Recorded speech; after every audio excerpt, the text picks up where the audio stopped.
Hello అండి, అందరికీ నమస్కారం. వెల్కమ్ టు చిన్నారి వంటిల్లు. ఈరోజు మేము బోడకాకరకాయ కర్రీ ప్రిపేర్ చేస్తున్నాము.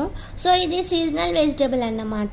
దీని ప్రిపరేషన్ కూడా చాలా సింపుల్. సో దానికి కావాల్సిన ఇంగ్రీడియంట్స్ ఏంటంటే ఆనియన్, ఇంకా ఆవాలు, జీలకర్ర, టేస్ట్కి సరిపడా సాల్ట్, దాంతోపాటు కారం, పసుపు, కొత్తిమీర, కరివేపాకు, అల్లం వెల్లుల్లి పేస్ట్, అలాగే కొద్దిగా బెల్లం కూడా. సో ఇది సీజనల్ వెజిటబుల్ అన్నాం కదండి, ఇయర్లీ వన్స్ మాత్రమే దొరుకుతుంది. సో శ్రావణ మాసం ఆ టైంలో దొరుకుతుంది, అప్పుడు మాత్రమే బాగుంటుంది. చేసుకోండి, టేస్ట్ కూడా బాగుంటుంది. సో దాని ప్రాసెస్ ఏంటంటే, మనం స్టవ్ ఆన్ చేసుకొని ప్యాన్ పెట్టేసుకొని ఆయిల్ వేసుకోవాలి. ఆ సీజన్లో కంపల్సరీగా ట్రై చేయాల్సిన వెజిటబుల్ అన్నమాట. సో ఆయిల్ వేడయ్యాక దాంట్లోకి జీలకర్ర, ఆవాలు వేసుకోవాలి. దాంట్లోకి కొంచెం అల్లం వెల్లుల్లి పేస్ట్ కూడా వేసేసుకొని, కరివేపాకు కూడా వేసేసుకొని ఒకసారి కలుపుకోవాలి. ఇప్పుడు దీంట్లోకి పసుపు కూడా వేసుకున్నాము.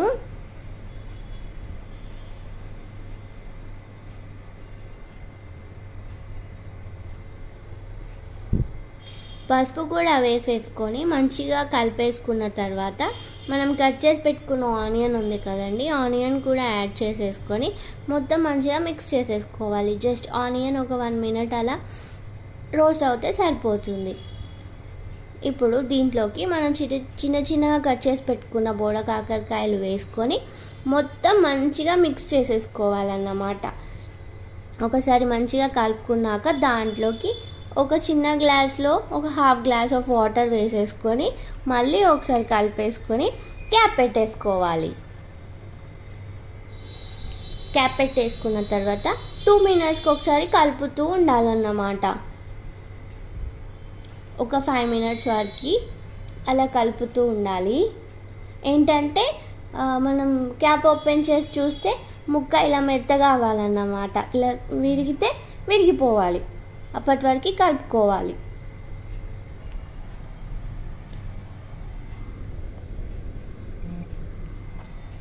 సో ఇది మొత్తం ముక్క మెత్తగా అయిన తర్వాత దీంట్లోకి టేస్ట్కి సరిపడా కారం పొడి వేసుకోవాలి. కారం పొడి వేసుకున్నాక టేస్ట్కి సరిపడా సాల్ట్ కూడా వేసుకోవాలి. సాల్ట్ కూడా వేసేసుకొని మళ్ళీ ఒకసారి మొత్తం మంచిగా మిక్స్ చేసుకోవాలి. అలాగే దాంట్లోకి చిటికెడు బెల్లం, ఎందుకంటే బెల్లం వేయడం వల్ల ఆ టేస్ట్లన్నీ బ్యాలెన్స్ చేస్తుంది అన్నమాట. సో బోడకాకరకాయకి టేస్ట్ కూడా చాలా బాగా వస్తుంది బెల్లం వల్ల. సో అదంతా వేసేసుకొని మిక్స్ చేసుకొని మళ్ళీ ఒక 5 minutes వరకు క్యాప్ పెట్టేసుకోవాలి. సేమ్ ఇందాకట్లాగే మళ్ళీ ఒక 5 minutes క్యాప్ పెట్టేసుకున్నాక మళ్ళీ క్యాప్ తీసి 2 minutesకి ఒకసారి కలుపుతూ ఉండాలి.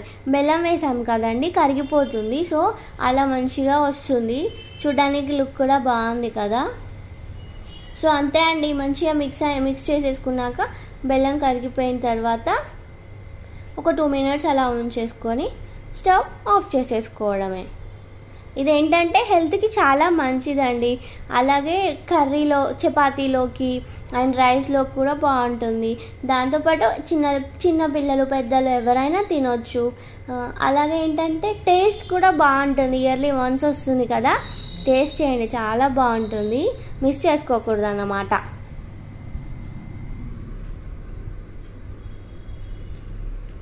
సో ఫైనల్గా పైనుంచి కొత్తిమీర వేసేసుకొని మిక్స్ చేసేసుకుని స్టవ్ ఆఫ్ చేసేసుకోవడమే.